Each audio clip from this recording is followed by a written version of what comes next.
On this episode of the John1911 Podcast, Heron is back. Century sued over a blown-up gun. Sharkey takes EBT and killed using bear spray.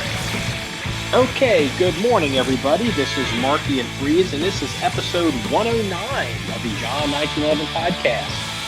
How's it going, Freeze? Pretty good today.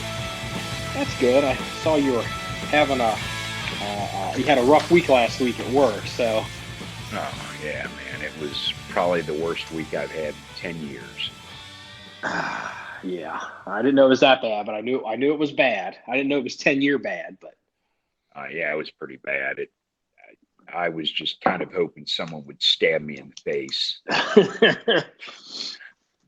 Oh, speaking of the ghetto, yesterday I actually heard somebody use the phrase Heron that you had told me. Yes, I did. Yes, wow. I did. Man, you are going to low places, my friend. The guy was in the news, and he's like, I don't know if they were using the Heron. I was like, I literally I rewound it. I was like, did he just say Heron? I was like, son of a bitch. It's just like what Freeze was talking about. Nice. That's awesome. Yeah. It's life in the ghetto. I know. I'm listening to this guy talk, and I'm like, man, my ghetto street cred is going down and down and down. Like before long, I wouldn't even be able to pass. Man, you've been out of it too long, though. I know. That's what I'm saying. It's been so long. I'm not down with who's beefing with who, and I'm not down with the lingo, and I don't know, who's controlling what neighborhoods, and I'm almost a respectable person. I don't know if I'd go that far. Yeah. Let's see how that plays when I have to go to my big meeting here this week with the person we're not going to mention on the podcast. See how respectable I am to him. Exactly. Oh yeah, it was just. I was like, oh man, okay. Well, it was kind. The truth is, as I get older, I kind of look around at things and I'm like, I'm glad I don't know who the bad guys are over here, and I'm glad I don't know what the shit is over here. I'm kind of glad that I'm able to kind of move around and not be down with every little thing that's wrong in every area, and always be worried about everything. You know what I mean? Like because yeah. Yeah, I get it. It's like watching like watching the news too much. Yeah. Yeah. Oh man. I just can't wait for the day when I can just walk away from all this crap. Yeah. Hey, speaking of crap, this is a little far for you, so you probably don't know this place. There's a strip club north of you. Well, there was a strip club. I know it, and I know what you're talking about. Well, the reason I cued in on it because I hadn't thought about it because it reminded me of the Burt Reynolds. Didn't Burt Reynolds have a movie called Sharky's Machine? Yes, he did. And so the strip club called Sharky's was the girls in Sharky's were taking EBT cards for basically tricks and blow. It's just like, oh man, they were selling heroin, fentanyl, carfentanil, lap dances, blowjobs, booze. I mean, they were selling everything and EBT. Look, with Obama money. Look, they won't do this, but what they should do is they should go back, because it's not like, you can't track your EBT spending. They should go back, and everyone who spent EBT dollars at Sharky's should be banned off of all welfare for life. You know what? Sharky's doesn't bill as Sharky's. I'm sure it bills as like look, ABC grocer or some shit. Yeah, but here's the thing: they know how they bill because the agency. I think it was the ABC, the Alcohol Bureau. Well, no, I'm sure it was the Vice Squad. I'm sure it was the PD that got him. But whoever it was that busted him went in there over a period of time and spent it was like around $2,500 in EBITs. Now, I think it went on for months. They did it for like it was more than a month they were doing it. How would you like to be the person working for the agency that got to spend $2,500 in EBT on lap dances and blow? But look, that was probably honestly that was probably one of the regional narcotics units then. I probably know. I'm sure I know who's. Yeah. I don't remember. I mean, I've read all the details on it. I don't remember what agency took care of it. But at the end of the day, they know how it was billed, and it's easily trackable. They should go in there and they should take all these pieces of garbage that are sucking off the welfare system and just drop them. Drop the EBT, drop the Section 8, drop the magic bean card where they get magical money every month. Just drop everything. You get nothing. That'll never happen as long as John Kasich is the governor of Ohio, because I have to be my brother's keeper. Yeah, I mean, I know, but that's what they John Kasich's in the room. Yeah, well, John Kasich can blow me. Apparently, I just love the name Sharkies. It's just like, oh damn, Yeah, well, like, you know what? Next week it's going to open up, or no, next month it'll open up under another name, under quote unquote new management. They won't get a liquor license. They won't get a. We'll see. Yeah, we'll see. No, they probably someone else will have to take over because they yanked everything. Yeah, they yanked it all. So. And I mean, if they're it's the zoning up there, I'm sure they would just knock that shit down. So I just thought that was hilarious. I'm just devastated at all these poor girls that are now unemployed. Yeah, I know. I can't even not laugh at that. Stop. See, I can see your face, and I'm trying to keep it clean for the podcast. All right, let's talk about something more gun related here. I sent it to you. I saw it last night. Apparently it made the news, I think in late August or early September, but I had missed it. Century has been sued. Century, is it Century Arms and CAI? Century Arms International? Yeah. Okay, you kind of broke up on me there. Yeah, they were sued because apparently he's a well-known author. He bought it. It sounds like, according to this article, which may not be true because they could get it wrong, but the allegation is that Century brought in 7mm Mauser rifles and then labeled them as 8mm Mauser rifles. And the guy blew up the gun. He lost an eye, and it blew up on him. Yeah. So I read the article, and man, I don't know. There's a lot of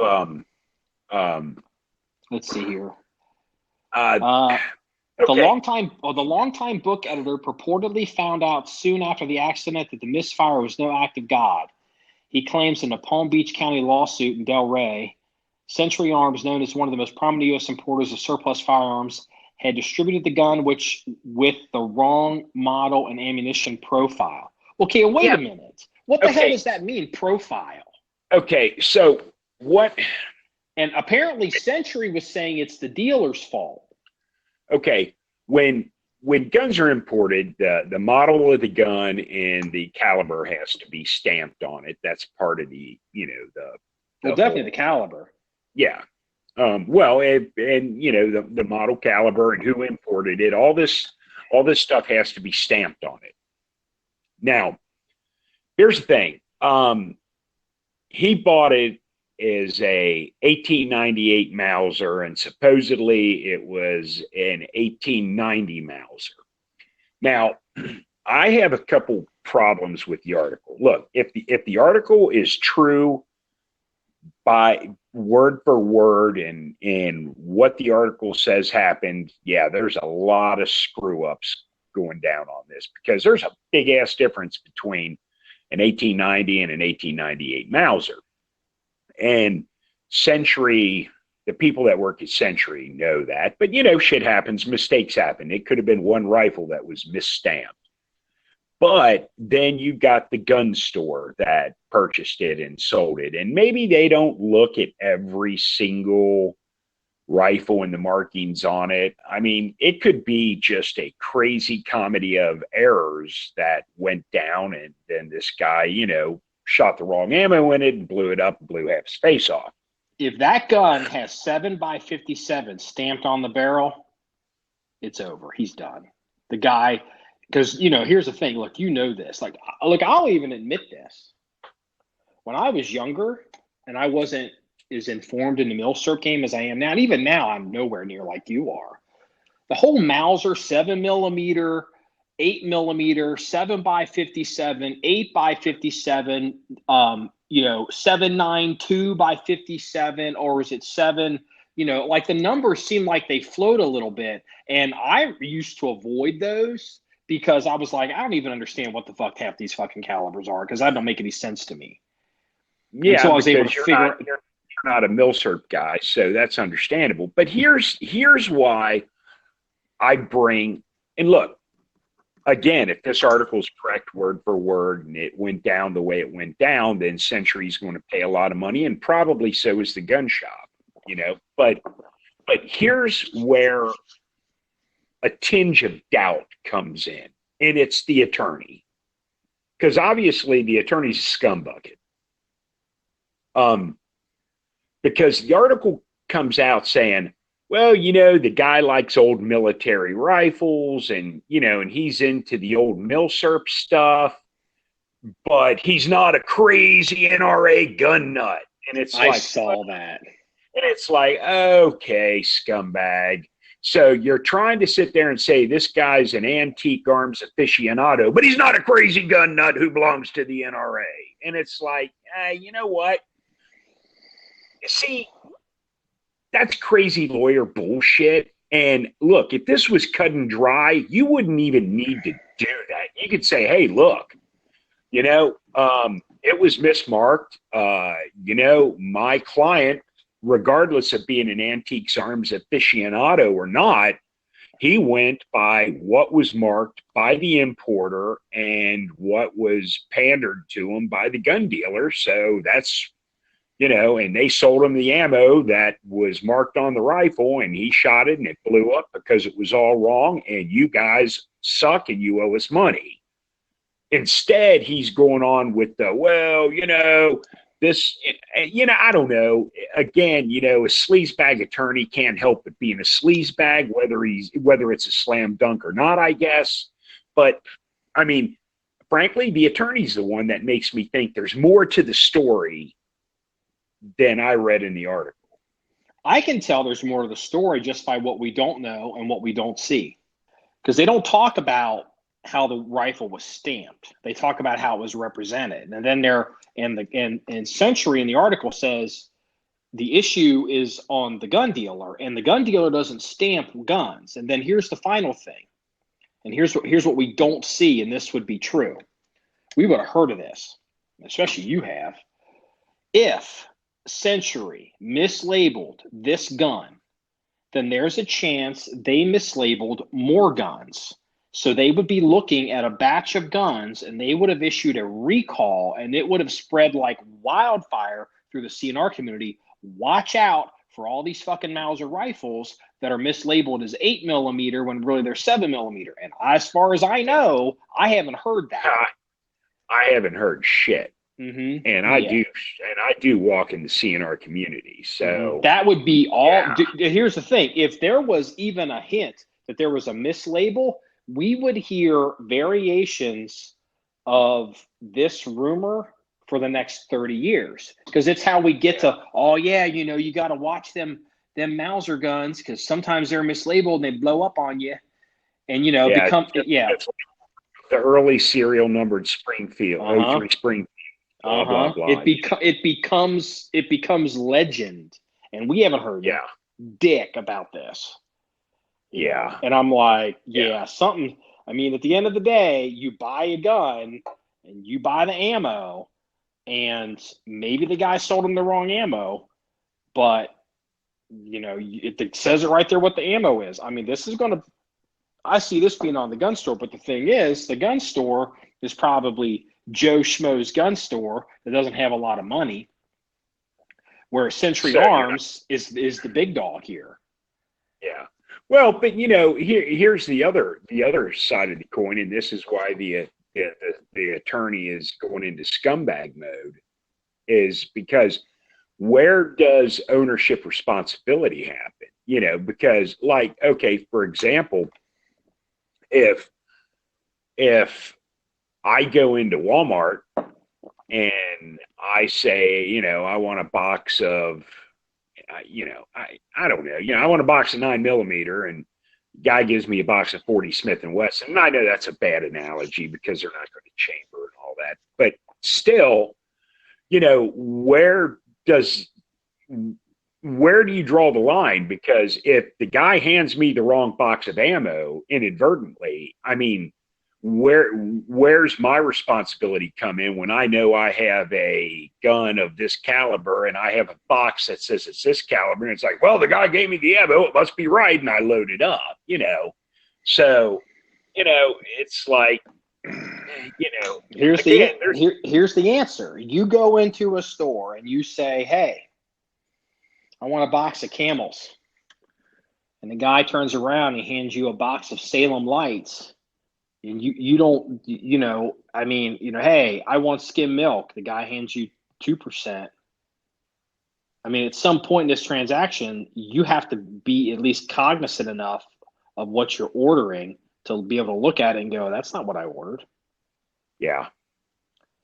Yeah, exactly. Mm-hmm. So, I mean, you can't pass this buck forever. And look, because everybody on the goddamn internet is fucking perfect, except for apparently me. So, look, this actually happened. I remember, it was 20 years ago. It was probably it was late 90s. I was shooting a Kimber. Remember the gold match Kimber? The Kimber, that Kimber gun? Yeah, I do remember that. Yeah, it was a nice gun. That was a really nice gun. So I was shooting that gun. I was at an indoor public range somewhere and load it up, cycle it, chamber it, press out, discharge, boom, mouth gun. The gun doesn't go back in the battery. Immediate tap rack, second shot, boom, gun malfunctions. I'm like, what the hell? So I'm looking at it. I'm like, huh. So I racked around, look, and I dropped the slide on it, fire the third round, boom, gun jams again. And I'm like, what the fuck's wrong here? So, and I pulled the case out and I actually look at it, and it's a 40 Smith & Wesson case. It's blown out because I'm shooting it in a 45. I just was putting the wrong ammo in it. I fired it 3 times before I figured it out. Yeah. Whose fault is that? Centuries, Kimbers, PPU? We're stupid. Yeah, well, I mean, it happens. Yeah. No, I mean, it does. But, I mean, again, at the end of the day, it was totally your fault because you were stupid. Mm-hmm.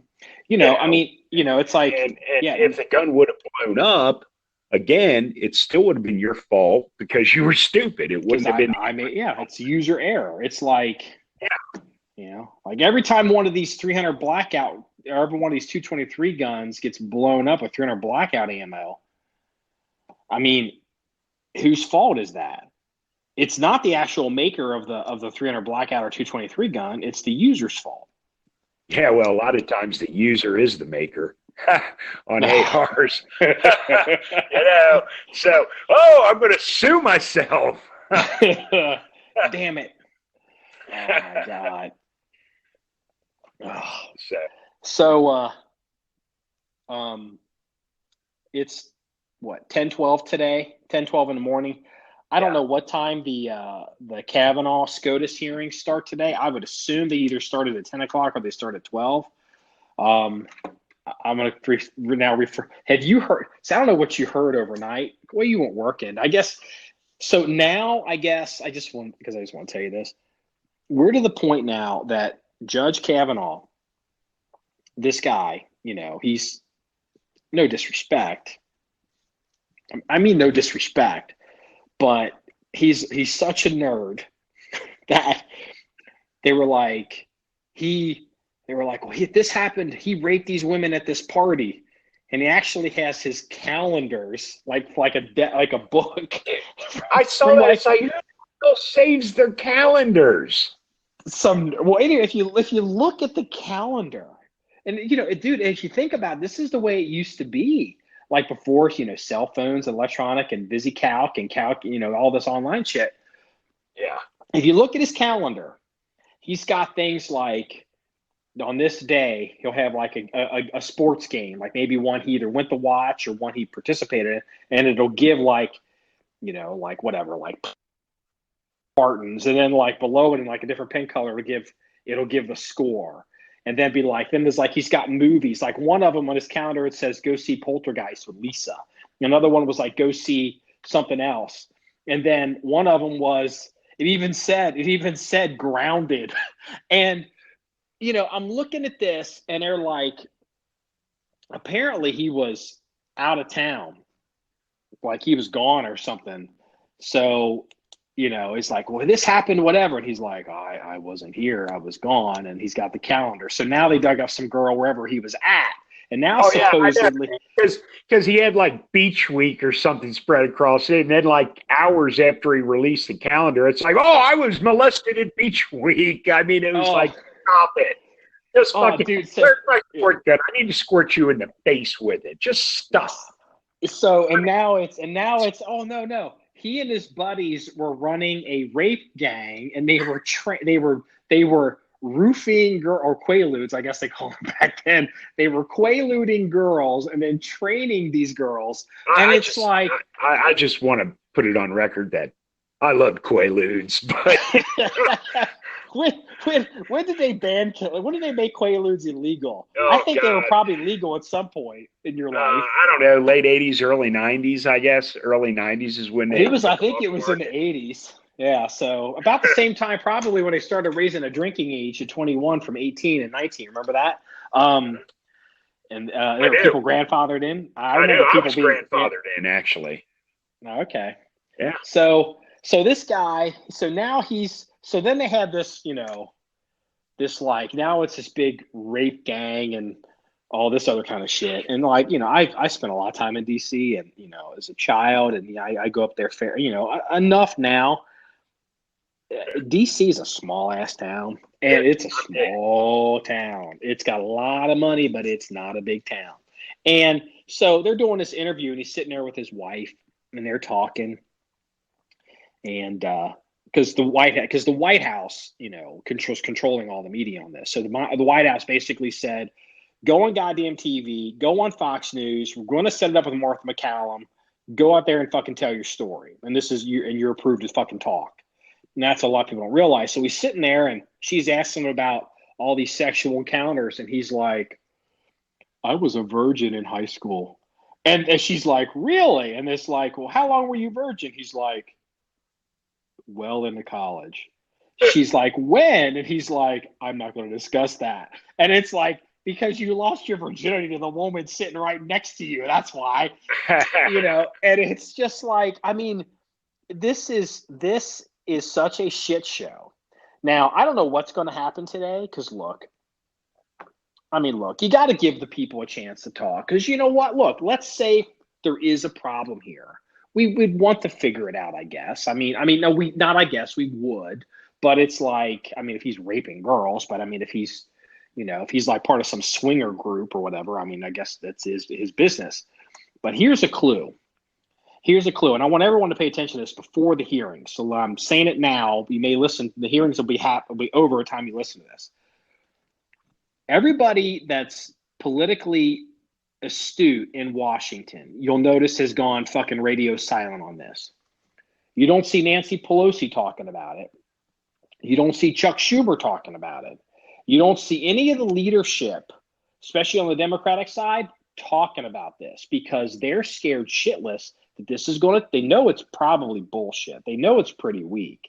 And they're afraid it's going to turn, and they don't want to get caught holding the bag. So what they're doing, if you watch the news, you'll see these two-bit senators that have no rank in Congress, like this crazy woman from Hawaii now that's telling men to sit down and shut up and all this stuff.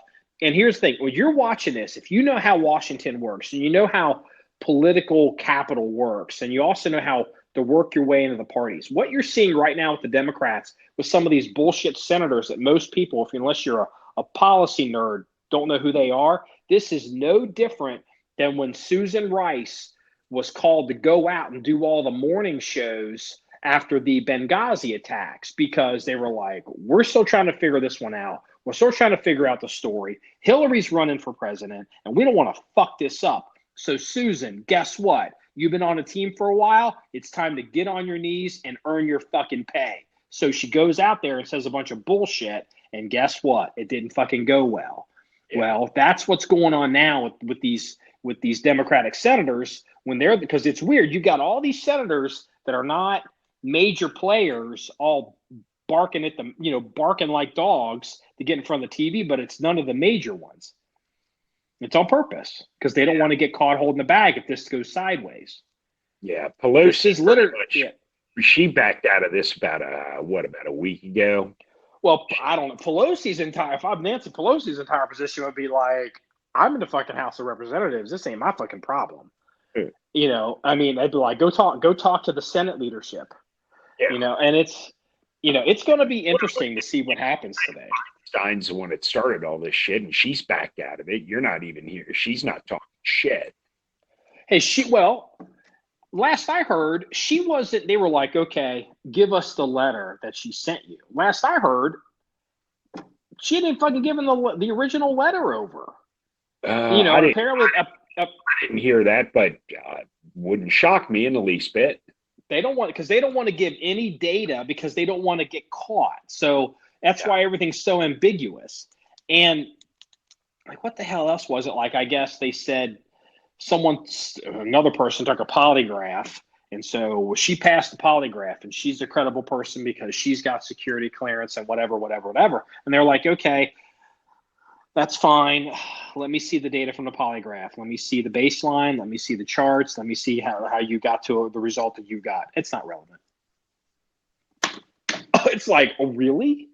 I mean, it's like polygraphs are not admissible in a lot of legal situations, and definitely polygraphs that have no data behind them are definitely not admissible. It's like, this is so crazy.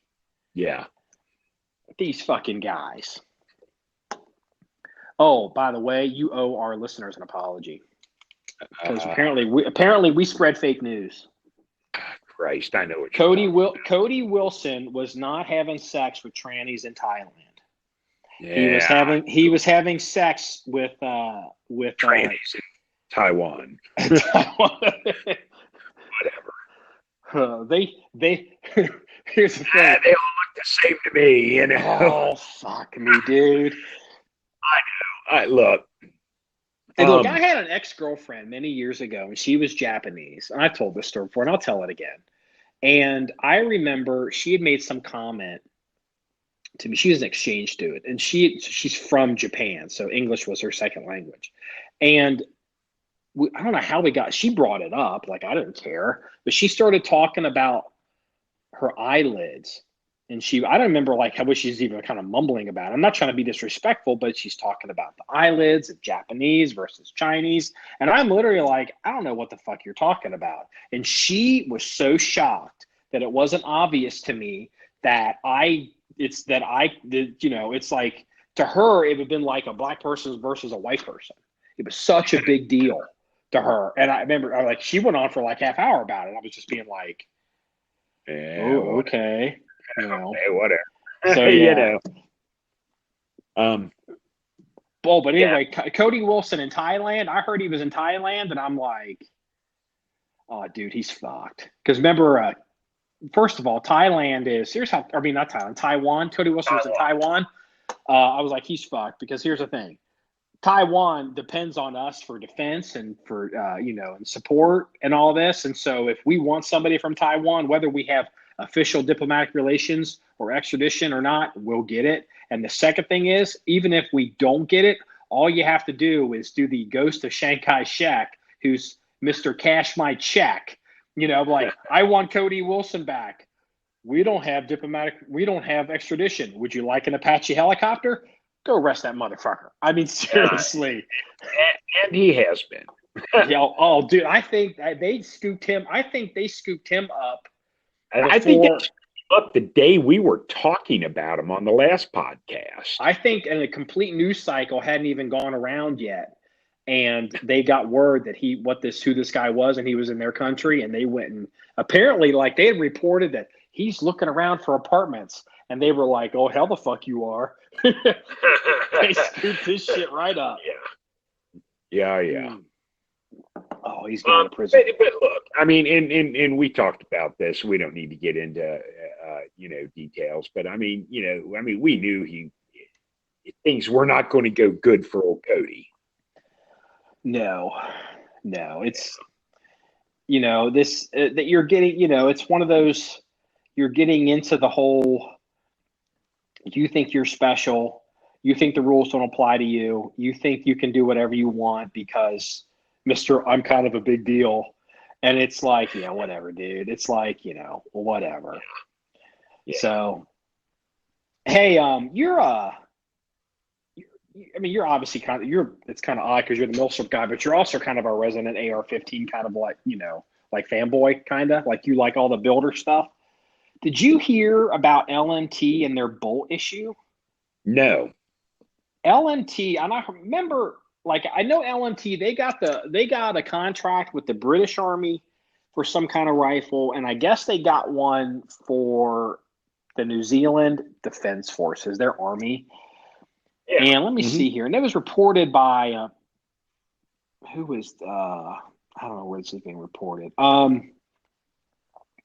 New Zealand has reported that the 9,040 LMT 5.56 Mars L rifles have suffered critical parts breakage in certain components of the rifle, specifically the firing pins, bolt carriers, and inside the trigger mechanism. A number of rifles that were seeing constant use in training after initial assessment and following a warranty agreements, LMT has replaced the parts in question on every rifle that was bought by the New Zealand Defense Force. Let's see here. So I thought that was interesting. They had to replace 9,040 bolts.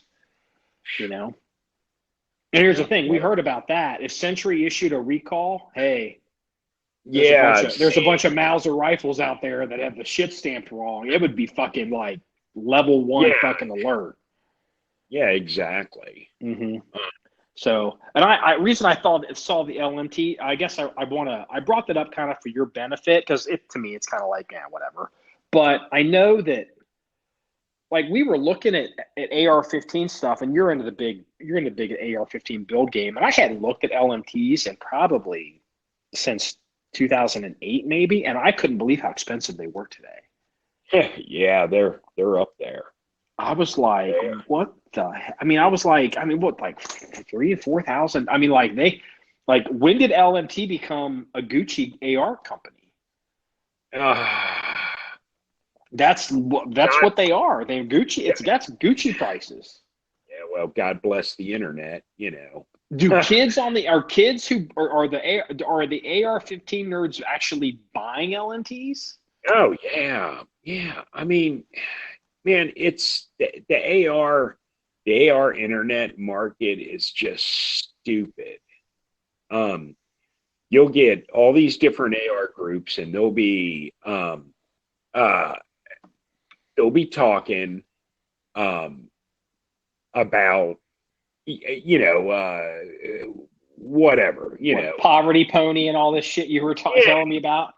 Yeah, I mean, they'll be talking about, lowers and this is good and this is bad, and these are crap and these are not. And, you know, and okay, the thing you have to, okay, you understand in the AR market, you've got mil spec and then you've got non-mil spec.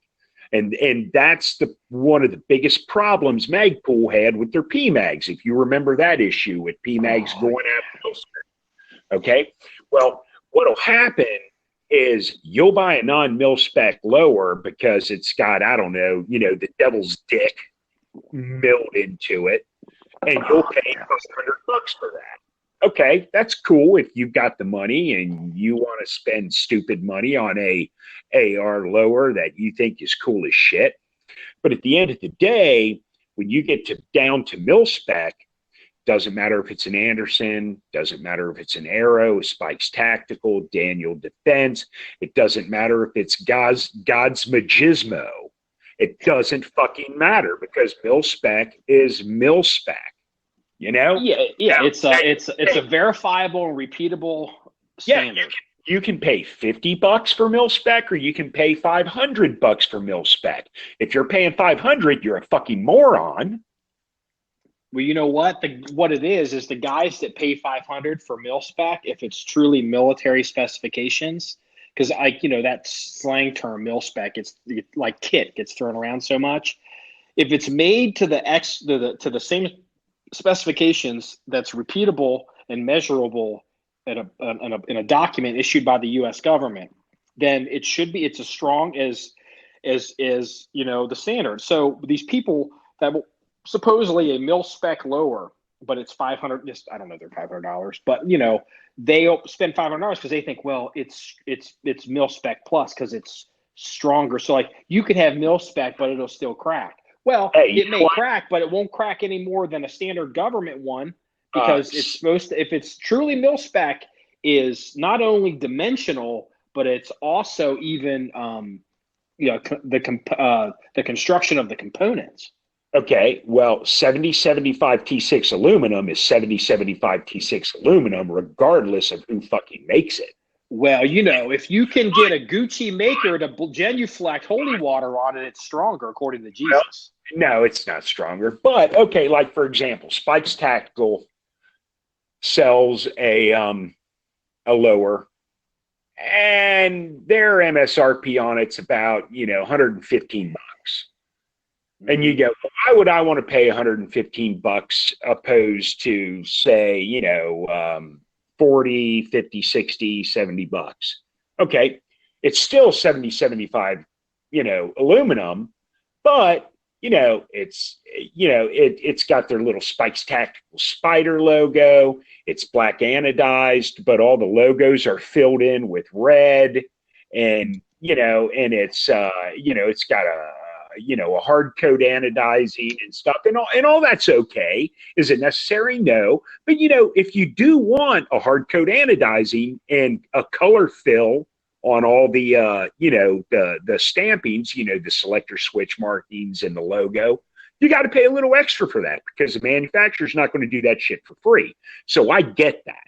So instead of paying, $50 to $75 for a lower, you're going to pay, $100 to $115 for this lower, but you're getting a little extra. It's not that the lower's any better, but the finish is better. Excuse me. Not better, but fancier, and you got to pay for that. I get that. But then you start getting into the lowers that they want to charge $200, $300, $400, $500 for, and people pay that money because it's the cool kid thing to do. Well, let me tell the listener right now a story that they're not going to believe, especially if they're deep into the AR game. So like because you're into the AR build scene, you kind of know what's going on there. I don't. So, but I'm old enough. Let me tell the listener how this works. We just mentioned that LMT is like a Gucci gun company, like $3,000 and $4,000 guns. It's like, really?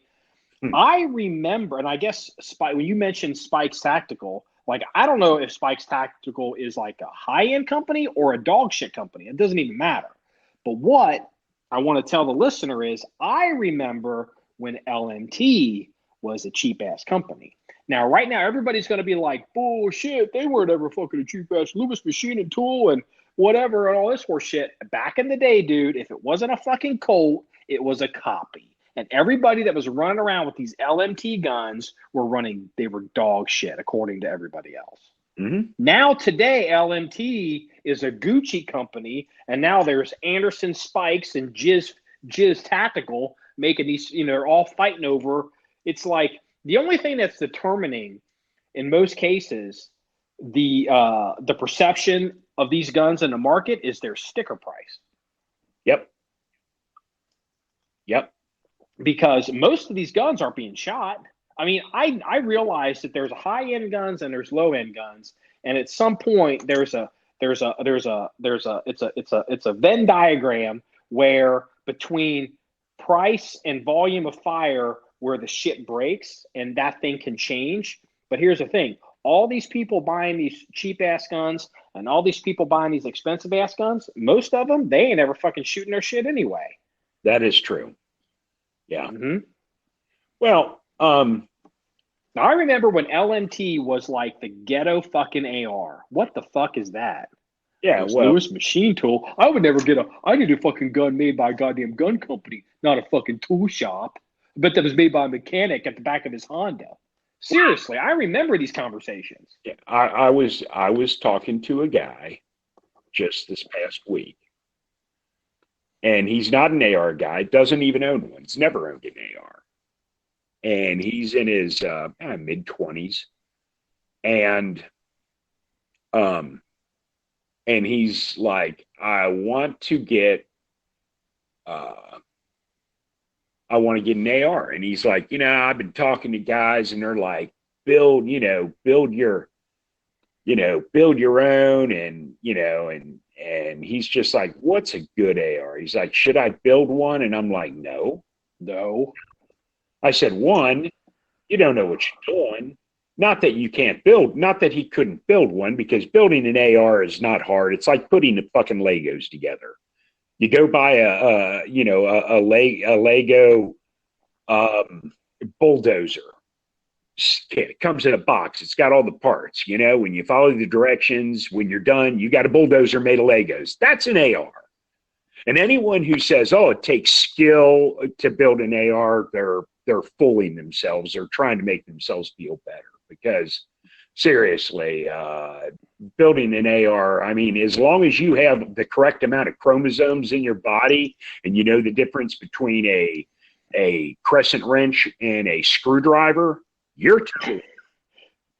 And I know I just pissed off a bunch of people that build ARs, but that's just the truth. I mean, well, right now there's a bunch of people going, but you could screw all of this up and it could be a nightmare. It's like, yeah, you know how you solve that problem? Smith & Wesson M&P. Yeah, exactly. So I'm talking to this kid, and a young man, and I told him, I said, okay. I said, if you go out to whatever gun store you buy your guns, I said, you can buy a Smith & Wesson M&P or a Bushmaster. They're in the same ballpark. Find one that's on sale. Find someone that's got one on sale. But you can buy them usually within the $500 to $800 range. And people will sit there and say, oh, no, you can't. Well, it depends on what model. Some are more expensive than others, of course. It depends on the options you want on it. But, if you're budget minded and you want to go as inexpensive as possible, you can get something in the $500 to $800 market. And I said, the truth is, if you build one, you're going to be in the same price range, realistically, maybe a little cheaper. I said, but then you got to put all the parts together. You got to order them. I said, the truth is, you buy yourself a base gun. And because you're not an AR guy and you don't shoot ARs, you buy yourself just a standard carbine model, with the round hand guard with no bells and whistles. And you know what? If you start shooting it and you like it and you really want to get into it, well, you got a base gun. Then strip it down and start replacing parts and sticking some money into it. At that point, don't waste your money until you decide you're actually going to shoot the damn thing. Yeah, people are better served by buying whatever gun they can afford, going out and shooting it and breaking it. Now, obviously, if you shoot it 5 rounds and it breaks, that's no good. But, you buy a Bushmaster or whatever, even a cheap AR. Like, I don't even know I don't know the brands. Because to me, back in the old days, an LMT was if it wasn't a Colt, it was a ghetto ass copy. But here's the thing. You buy an AR from a company that buy the best gun you can within reason. Don't mortgage your house. But if you buy an AR from a company that actually this is their job, like they put these goddamn guns together, they understand about gas port pressures and they understand about buffer tubes and they understand about the bolt and, and making everything, the fucking torque settings on the barrel and all this, just fucking buy the goddamn gun and shoot it and let the other people that want to nerd out on that worry about that. And, go figure some shit out, break a few guns. If you break people shoot so little now. When somebody actually breaks a gun, I'm proud of them. Because I'm like, that's so right. That's awesome. Man, I've broken a few guns. Okay, well, let me give you an example. Oh, you broke some crazy ass fucking guns. Yeah, I have. Okay. Yeah. Local gun store / shooting range. That's actually a couple miles from my house. Oh, by the way, they gave us a free range pass. I wanted to give you for that store. Yeah. Okay. They it was a 1-day only sale, which is passed, but they were selling a stripped down Delton AR, regular retail $599.99, on sale, not today only, but like 2 days ago only, $399.99. Yeah, I don't even know who Delton is, but okay, that's fine. It's just another AR manufacturer because AR they're a dime a dozen these days. But look, this is no bells and whistles. It's flat top, no sights, no optics. It's got a round handguard. I mean, it's got an M4 stock on it. I mean, it is a stripped down. It is stripped. But you know what? It's also on sale for $400. You know what? At $400, that's a hell of a base gun. It's like, look, you buy that gun, you shoot it from 0 to 300 yards. You shoot it at paper targets at 25, practicing things like concepts like offset. You learn a lot. You get some experience. You get comfortable with the gun. Would the gun make it through a 3 or 4 day Thunder Ranch carbine class? Probably not. Probably not. But you know what? All these assholes buying $4,000 guns aren't even shooting them anyway. It's so retarded, this entire fucking market. I was on an AR forum looking up some stuff. This is a while back. And a guy rolled in there, and it's just like, I'm thinking about building my first AR. He's like, what's a good budget? And people are rolling in, $1,000. And honestly, that's not an unrealistic AR budget build. Because when you start talking optics and, you know what I mean. $1,000 is a good budget. It's not ridiculous. Can you do it cheaper than that? Absolutely. If you just put a set of flip ups on it opposed to a red dot, you can get by a hell of a lot cheaper. But then again, buy a Smith & Wesson rifle and a Bushnell or a Sig Sauer red dot and fucking run for fucking half that. Yeah, exactly. But with that being said, some jackass rolled in and goes, I won't build every AR I have, was, I don't know, it was something stupid like $2,500. He's like, because I only put the best on it. And it's like, okay, that's fine. But you know what? I'll go into, Joe Blow's gun store and buy an M&P off the rack, and I run side by side with your $2,500 build. Well, Mr. $2,500 guy, the only benefit he gets is he creeps around the forums and he gets to slam his dick down in these threads and say, I only do $2,500 guns because I'm special. And you know what? He doesn't have to fucking prove anything. He doesn't have to show anything. He's literally the creepy porn lawyer of the AR-15 fucking world, saying all this bullshit with no fucking evidence and no documentation. And you just have, how dare you question me? Yeah. It's like, really? Fuck you, dude. I mean, whatever. That's why I fucking hate gun forums, because it's just the black hole of these fucking kinds of people. Yeah, it is.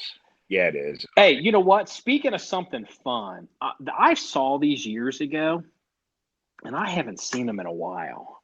The USMC's put out a solicitation for. They're flexible on it. They just wanted to. They want it to be presented to them in an existing caliber. So basically, they're okay with it 9mm. They're okay with it in 5.56. They're okay with it in 12 gauge, and they're okay with it in possibly even 40mm. Grenade. They want the. Do you remember Tazer had come out with their shotgun Taser shell? Like XM21 or XM19 or some shit like that. I remember that. Yeah. Yeah, well, they put out a solicitation. They would like, it's when you're writing these things, you gotta cover your ass. So it's like, I think they want it to be accurate to 100 yards, but they also don't want it to be able to be less lethal. They don't want it to, to hurt people when they get hit with it, like kinetically. But it's like, man, I would love to have some of those Taser shotgun shells.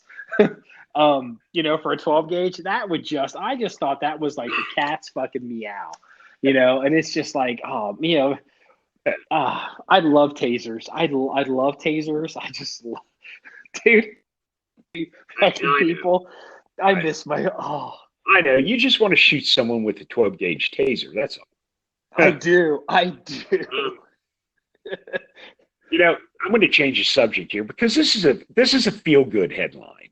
I need a feel good headline. And I haven't read the story. I don't even know if it's true, but I saw this headline and it was just like, you know what? I feel better about myself after reading this headline. It says, guy goes to Mexico to kill himself. Spends week doing coke and banging hookers from fishforhose.com, then decides to keep living. Dude, I love that headline. Don't know if it's true or not. I don't care if it's true. I don't care if the guy killed himself. I don't care if he lived, but hey, he did. He spent weeks doing blow and banging hookers. What the hell?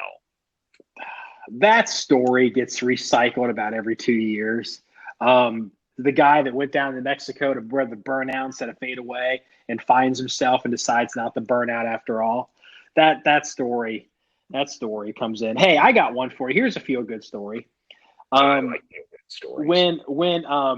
So if you're out west and they're like, take your bear spray, because bear spray is the way to go. No, sure it is.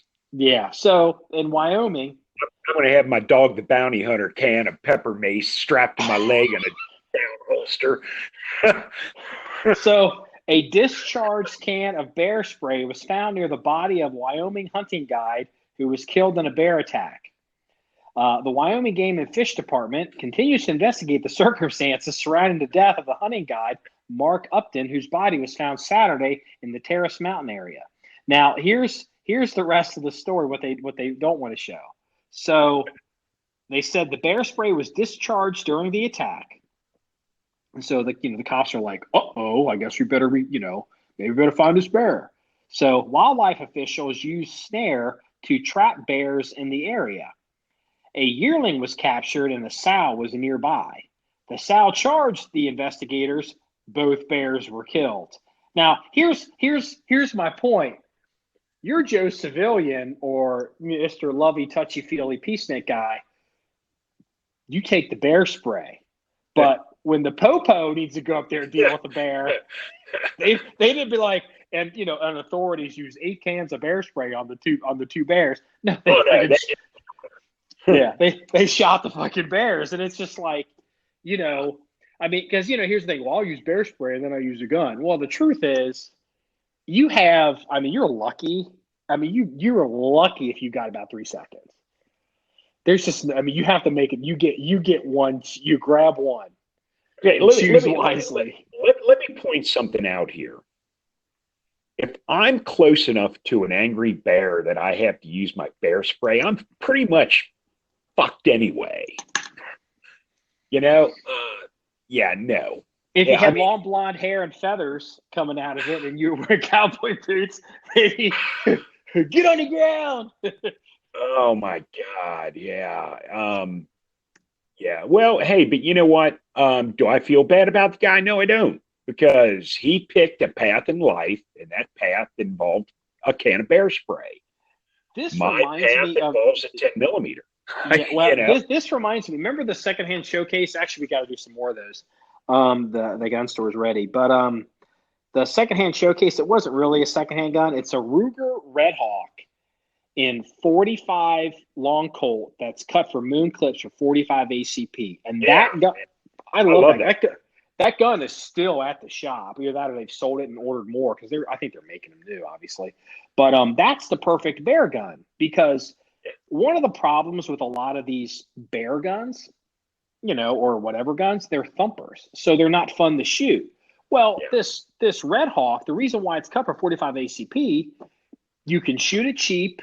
You can shoot it, for whatever. But then when you're going out hunting pig or you're on your pronghorn hunt in fucking Wyoming or whatever it is you're hunting out there, you can drop in your full wide, 45 long Colt thumper rounds.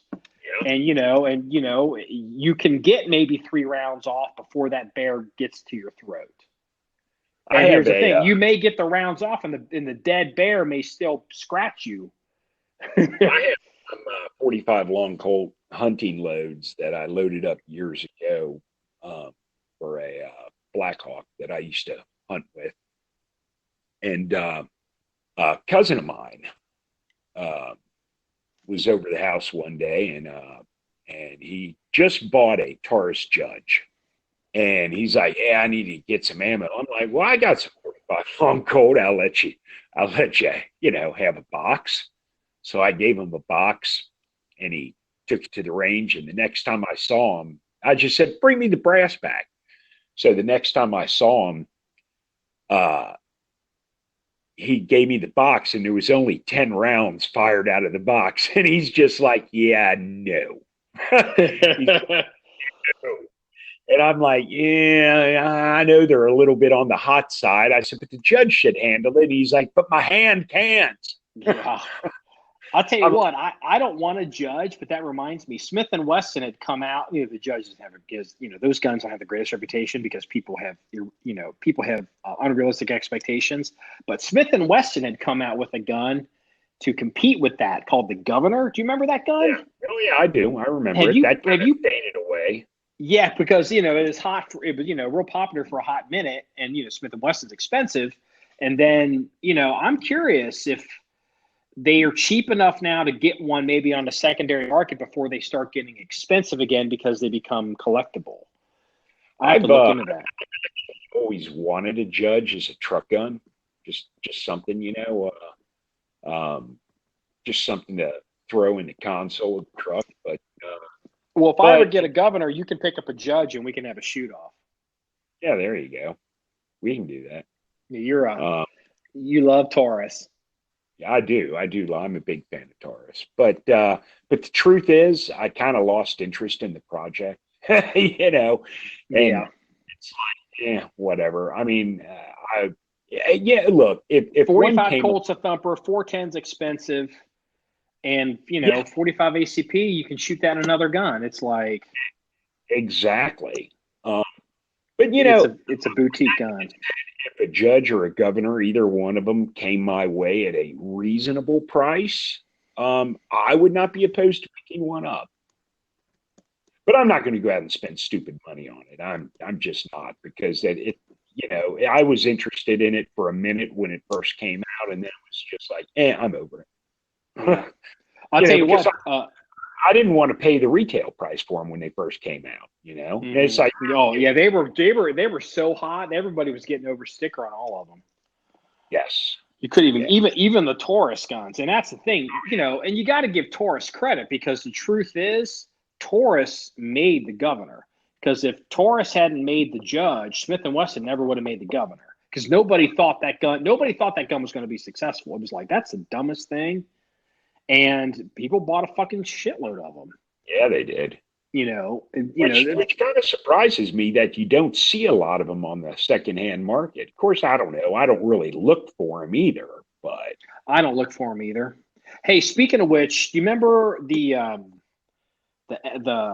East German sniper rifle that I showed you? That auction?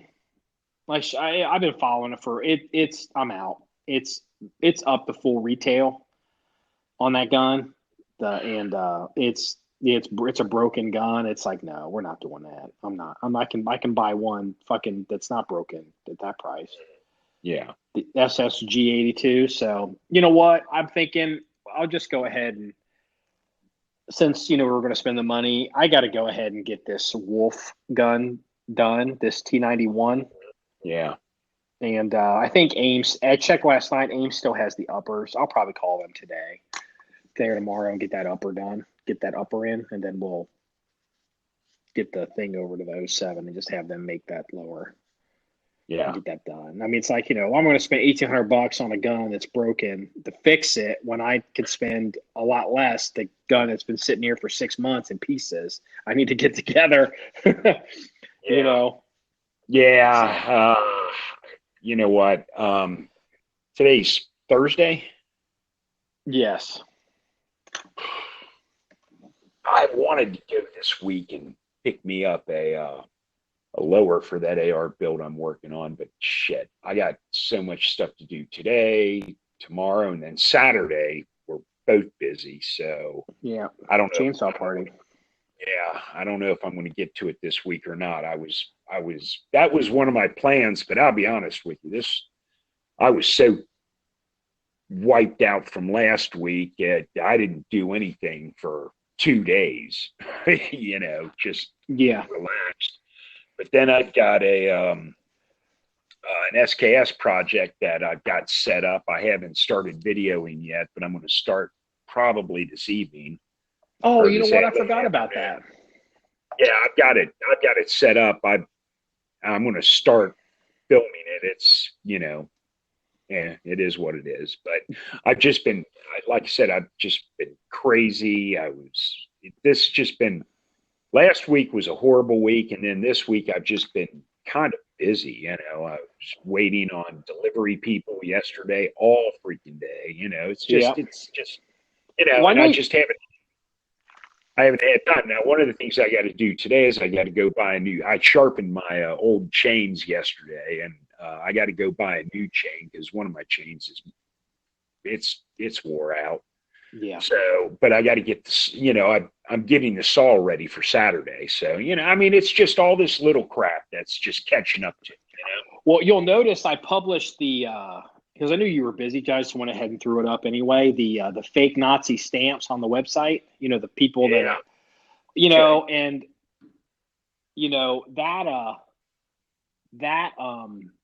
that article probably cost us 50 people on Instagram. Because all they saw was Nazi and they dipped out. And it was like, that's not the point of the article, guys. It was, if you're listening to this, you don't know what we're talking about. Freeze years ago was like, I'm getting out of the high-end collectible milsurp game because there's so much fake shit out there that it's out of control. And I ran across on eBay a bunch of new manufacturer what do you call them? Stamps, dies. What do you call that? Like you take a.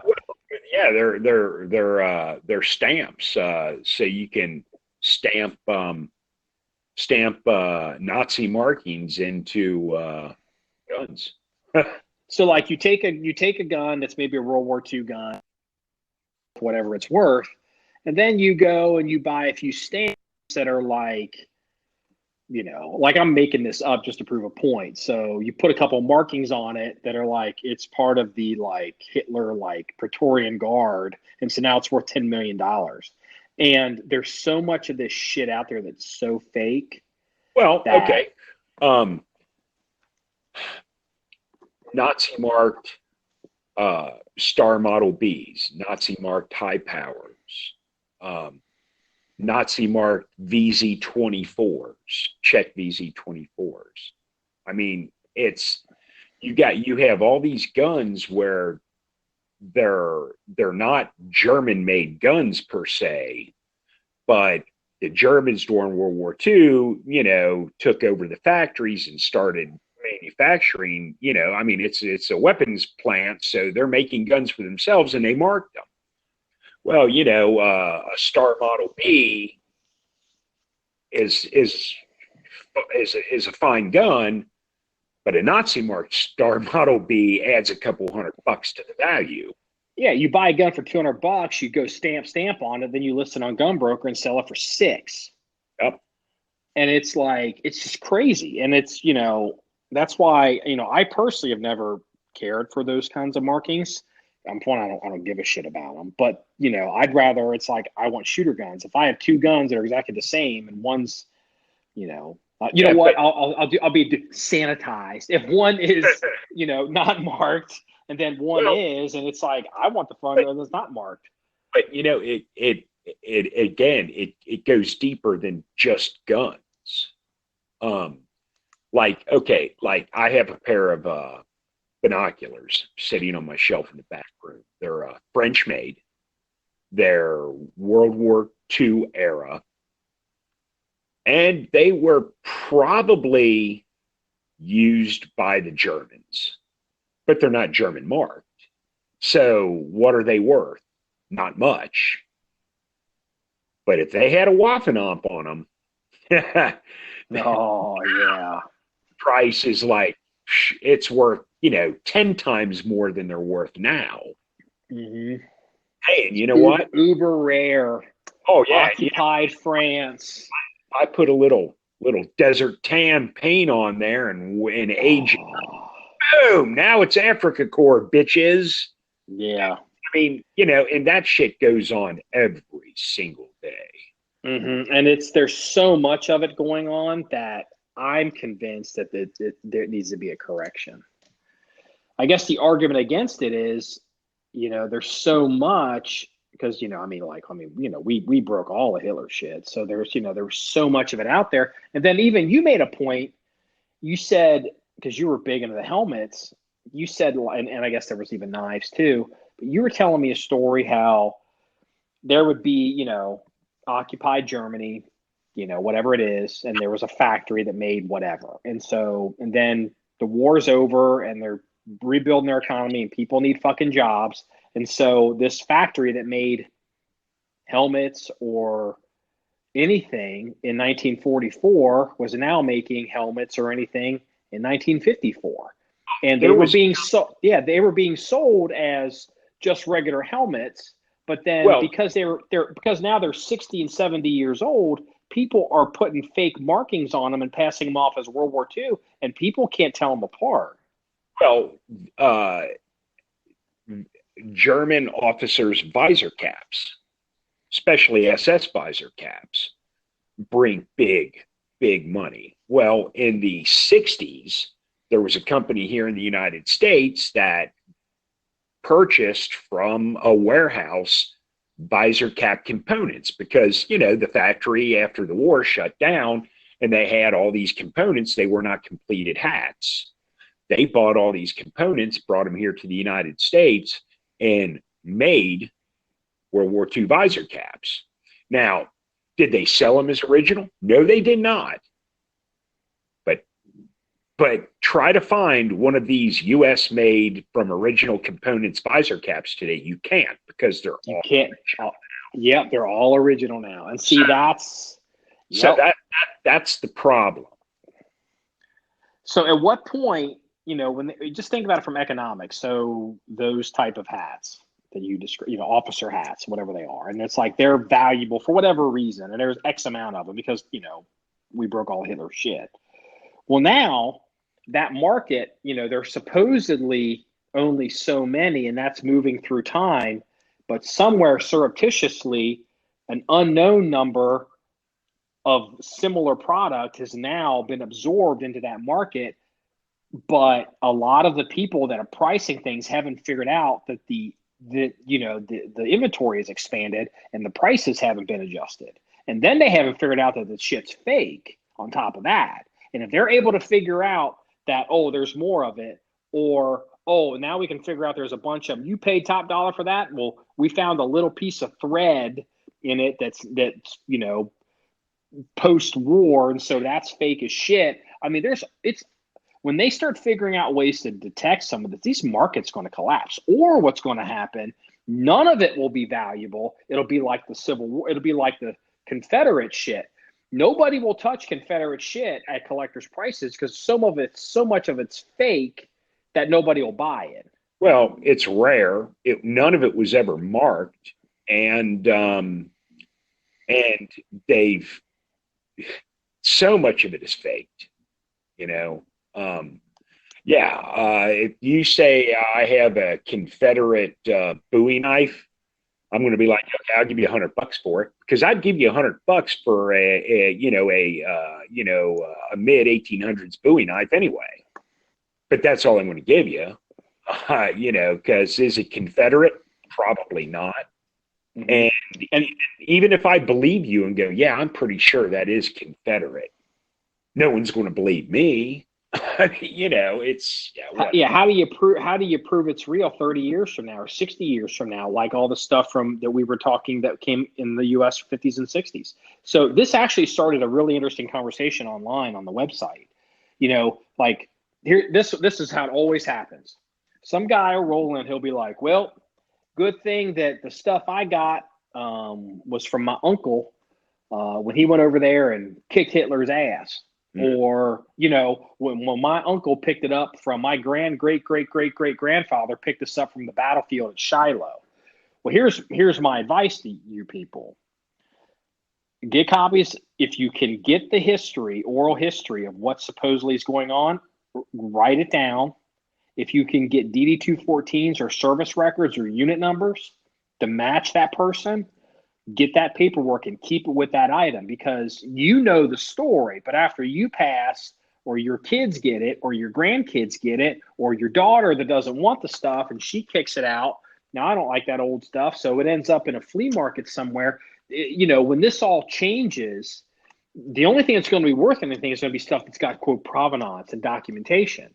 And if it can come with documentation showing this guy, this family, you have a letter drawn up, you take it to the bank, you say, here's $10. Will you notarize this for me? Click, notarize, keep it.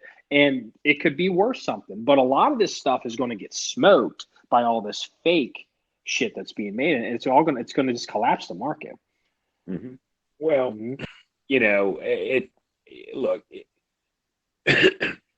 I'm not saying every Nazi marked helmet or every Nazi marked Mauser out there is fake. I mean, there's a lot of real ones out there. Don't get me wrong. But, the point to this whole conversation is there's a lot of fake German stuff out there. And just because it's got a German marking on it doesn't mean it's fake. And just because you can't look, I'm at a gun show and I see a real nice K98 Mauser. It's got some Waffen-Amps on it. I can give you an example. The Israeli Mauser, the FN Israeli Mauser's got some Nazi marked parts on it. Do I think those are fake? Not at all. No, not at all. Because, when you look at the history of the Israeli 308 Mausers, whether they're German-made receivers or whether they're FN-made receivers, that they were using all these original parts and stuff. You had to take that gun apart to find that. You found it by accident taking the gun apart. Yeah, as I was cleaning it up, I'm like, oh shit, there's a Waffen-Amp, and oh man, there's a nice little, there weren't many, but there were a couple, and yeah, those are real. I'm not saying that, I got Grandpa's K98. I'm not saying it's fake. I'm just saying, when you're out there and someone's got this cherry ass SS marked Mauser they want $3,000 for. If it's an SS marked Mauser, you can pretty much take it to the bank. That fucker is fake. I'm going to stop you right there and just make a point. So this is the other side of the argument always happens. If there's a guy out there and he's a high-end collector and he's hearing this conversation right now, his $3,000 SS Mauser is real. And here's the thing. If you even prove to him that it's not real, he mentally won't accept it. No, he's so invested in it being real, he will not take that hit. So even the experts, they're so tied into this stuff, either through reputation, monetarily, or ego, that, I mean, just because, well, Billy Bob, you know, he says it's real. Well, yeah, Billy Bob says it's real because Billy Bob doesn't want to admit or doesn't even mentally want to accept that, you know, 30% of his collection is fucking horse shit. Yeah, exactly. Because he doesn't get to go on the internet and say things like, I don't buy any collectibles unless they're worth $2,500. Yeah. All right. Yeah, it's the way it is. Yeah, it was a pretty active conversation on the, and I knew when I published that it was going to be, and it was like, you know, I didn't have any pictures of like marked guns, and so it wasn't a gun. Didn't have a lot of pictures of guns in it. Just these, I saw those stamps, and I just about shit and fell back, and I couldn't believe that somebody's selling that shit. I was just like, oh hell, the fuck no! This is everything that's wrong with the fucking. And you know what? And you know, the thing is, because we have an armory. I look at it in terms of guns, but you're correct. If you're smart, you're making it on binoculars. You're making it on Polish guns. I'm not buying these stamps to mark guns. You know what I'm doing? I'm buying a bunch of crappy ass Mauser stocks, and I'm going to touch them up, and I'm going to stamp the shit out of them, and I'm going to take these wooden stocks and sell them on the internet for 4, 5, 6 times what I paid for them. You know, I'm taking. No, do you have a collectible with a broken stock, but you want one with the correct markings on it? There's a guy, man. It was a barn find. He's got a whole box of them. His so and so's grandpa's, uncle's, cousin's, brother's, monkey's dog, whatever. You know, they're all correct Nazi marked. It goes beyond that. Hey, you know what? I have an old you know, Luger holster or a Mauser holster that has no markings on it. Oh, guess what? Now it does. Yeah. I mean, and look, it's real easy to mark leather. It's real easy to mark wood. It's a lot harder to mark steel. You know? You know, I mean, man, I mean, you know, when you have stamps, I mean, it just everything becomes questionable, you know. Mm-hmm. And here's the thing: having stamps made, that's big money. Who's making these? How many of them are floating out there that we don't know about? Oh, it's even better. How many guys in Eastern Poland or Belarus or Western Russia or Czechoslovakia or Ukraine are fluffing stuff with stamps and getting it into the U.S.? The Czech Republic is big into making repro German stuff. Like you can buy German helmet liners that are marked. I mean, they're marked with the correct markings on them. I mean, you can buy them. They sell them on eBay. Reenactors buy them. You know, I mean, they're brand new. They're identical to the original. You know, and you can buy them, and like I said, they sell them on eBay, and they all come out of the Czech Republic. They're big into repro and all that stuff. Mm-hmm. That stuff gets in the U.S. It's not repro anymore, is it? Well, if you age it properly, if you know how to age things properly, it will pass. You know, now there are certain things that are known repros. Like I have some German belt buckles sitting on my desk in the back room that are reproduction belt buckles. And The thing is, they are known fakes. So if you're in the collector community, a collector's not going to buy them off you because they know. Because like I said, they're known fakes. But you're at a gun show and you get a guy who doesn't know a lot and he likes that kind of shit. He's the guy that's going to get burned. But $50 doesn't seem like a lot of money for my first piece of history. Yeah. Guy paid $8 for it, or bought them by the crate. So yeah. Anyway, just it's one of those things. It's one of those. I just personally, I hate that entire market. That's why I prefer the firearms, not the Uber collectibles. Well, and back when I was real big into wheeling and dealing with military surplus, when these companies would come out with reproduction stuff, like for example, IMA came out with reproduction Nambu holsters and reproduction Arisaka sling years ago. This is like in the 90s. And I used to buy repro stuff because I wanted to see it. I wanted to hold it in my hand because I can look at the threads and look at the way the stitching is. And if I go to a show and someone's got this Nambu holster that's assed up, oh man, yeah, this is a real Nambu holster. I can look at it and go, yeah, no, it's not. It's an assed up IMA holster. Thanks, but no thanks. Because that's what you learn. Mm-hmm.